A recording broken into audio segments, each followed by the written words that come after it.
Hi, today I'm going to show you how to make a simple but annoying Halloween noisemaker. You can use orange or black balloons for this experiment. Take a simple hex nut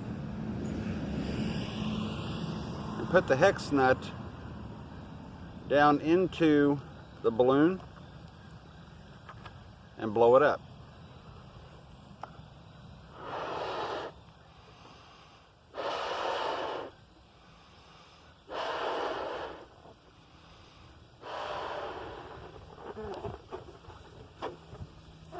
Tie it off.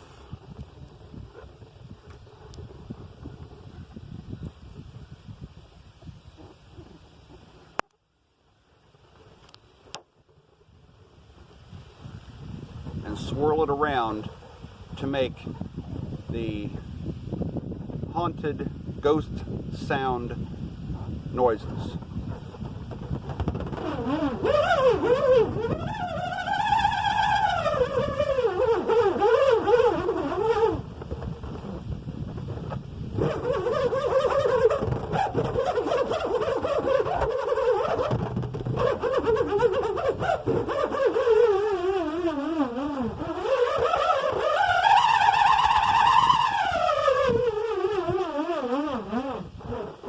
Very simple to make, very annoying to most people, but a very fun thing to do just for the heck of it, just for the holiday season. Thanks for watching. Don't forget to subscribe. Happy Halloween, and I'll see you next time.